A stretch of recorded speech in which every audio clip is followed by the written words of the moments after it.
India versus Pakistan match review. First thing, India versus Pakistan అనేది rivalry match, అది ఇదని చెప్పకండి. ఎందుకంటే ఇండియా బరిలోకి దిగితే దండయాత్ర చేసేస్తుంది. పాకిస్తాన్ గెలవడాలు లేవు, బరిలోకి దిగితే ఓడిపోవటాలే వాళ్ళు, అలాగైపోయింది. కానీ నాకు ఈ మ్యాచ్ రివ్యూలో కొన్ని పాయింట్స్ ఉన్నాయి మామ. నెంబర్ 1, నాకు బాగా చిరాకు తెప్పించింది, కోపం తెప్పించిన పాయింట్ ఏదైనా ఉంది అంటే ఈ ఫోటో చూడండి. పాకిస్తాన్ జెర్సీ వేసుకున్నవాడితో ఇలా ఒక హగ్ చేసాడు చూసావా, ఈ ఫోటో చూస్తేనే నాకు చిరాకు వచ్చేస్తుంది మామ, అంత కోపంగా ఉంది. అండ్ అలాగే మ్యాచ్కి ముందందరూ బాయ్కాట్ చేసేయాలి అని హ్యాష్ ట్యాగ్స్ ట్రెండింగ్ చేసేసారు. నేను అది సపోర్ట్ చేయను. ఎందుకంటే బరిలోకి దిగి పాకిస్తాన్ వాళ్ళ యొక్క బద్దల్ బాషింగ్లాలు చేసినామా లేదా అన్నదే కావాలి. బాయ్కాట్లు వద్దు, బద్దల్ బాషింగ్లాలు చేయడమే కావాలి. అండ్ అలాగే ఇంకా మ్యాచ్లోకి వెళ్తే మ్యాచ్కి ముందేమో శామ్ అయూబ్ ఇతనంట జస్ప్రీత్ బుమ్రా బౌలింగ్లో 6 బాళ్ళకి 6 సిక్స్లు కొడతాడంట. ఏమన్నా కవరింగ్ చేసిర్రా. కానీ కట్ చేసి చూస్తే ఏమైంది, దిగాడు, మొట్టమొదటి బాల్కే డక్అవుట్ అయిపోయాడు మావా. మొట్టమొదటి బాల్కే డక్అవుట్ అయిపోయాడు. ఎవరు బౌలింగ్ వేసింది? మొట్టమొదటి ఓవరు మన పేసర్గా మారిపోయాడు హార్దిక్ పాండ్యా, క్లచ్ పాండ్యా.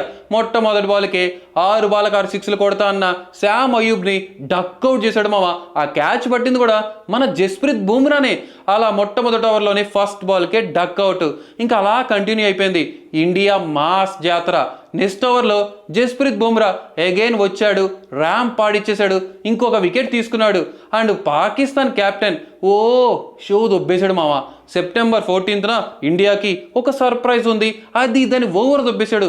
ఏంటి ఆ సర్ప్రైజ్ అంటే వాళ్ళు ఓడిపోవటమే మామ, అంతకు మించి వాళ్ళు ఇచ్చే సర్ప్రైజెస్ ఏమీ ఉండవు.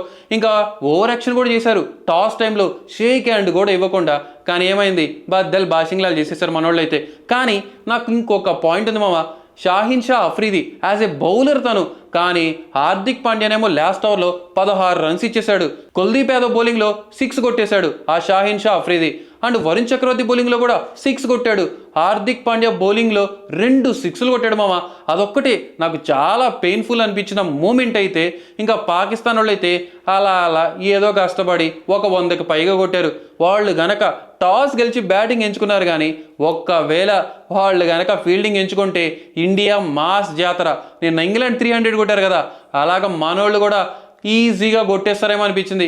సో టాస్ గెలిచి తెలివైన నిర్ణయం ఏంటంటే వాళ్ళైతే తెలిసింది, అందుకనే గమ్మున ఏం చేశారు, బ్యాటింగ్ ఎంచుకున్నారు. ఇది మామ. ఇంకా మన ఇండియా వాళ్ళైతే బరిలోకి దిగేశారు. యూఏఈతో అభిషేక్ శర్మ ఓపెనింగ్లోనే 2 బాళ్ళకి 10 కొట్టేశాడు, 6, 4. అలాగే పాకిస్తాన్ మ్యాచ్లో కూడా 2 బాళ్ళకి 10 కొట్టేశాడు. ఏదేమైనా అభిషేక్ శర్మ మాత్రం యాజ్ ఏ ఓపెనర్గా ర్యాంప్ పాడిస్తున్నాడు, రప్ప. ఇంకా అదరెండ్ అయితే Shubman Gill most experienced player అనే చెప్పాలి ఉన్న వాళ్ళలో.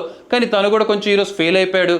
ఆ తరువాత పాకిస్తాన్ వాళ్ళకి మన తెలుగుడు అయితే కాసేపు వణికిచ్చేశాడు మామ. తను కొట్టిన 6 ఇంకా దిమాక్లో తిరుగుతూనే ఉన్నది. తిలక్ వర్మ 6 అయితే అద్దిరిపోయిందనే చెప్పాలి. ఇంకా నెక్స్ట్ అయితే శివం దూబే 6 ర్యాంపేజ్. ఇంకా క్యాప్టెన్ ఇన్నింగ్స్ అంటే ఇదేనేమో అని చూపించేశాడు మన బర్త్డే బాయ్ సూర్యకుమార్ యాదవ్. సూర్యకుమార్ యాదవ్ అంటే మనకి గుర్తొచ్చేది లాంగ్ ఆఫ్ అని. అండ్ ఈరోజు సూర్యకుమార్ యాదవ్ బర్త్డే. అన్న మనకి గిఫ్ట్ కూడా ఇచ్చిండు. పాకిస్తానీ ఊచ కోత లెక్కలో ఓడించేసి ఫ్యాన్స్ అందరికీ ఒక ఫెస్టివల్ వైబే తీసుకొచ్చేసాడు. అండ్ బర్త్డే బాయ్ అయితే rampage. And very soon Suryakumar Yadav ఇలాగే T20 క్రికెట్ ఫార్మేట్లో క్యాప్టెన్గా కంటిన్యూ అయితే 2026లో T20 వరల్డ్ కప్ మనదే అని చెప్పడంలో ఏ సందేహం లేదు మావా. And one thing, India versus Pakistan rivalry anticipated ఏది పడితే అది అనకండి మామ. ఎందుకంటే పాకిస్తాన్కి అంత దమ్ము లేదు, మనోళ్ళు అయితే పోపిచ్చేసారు. ఇంకా మన జోలికి రాకుండా చాలు.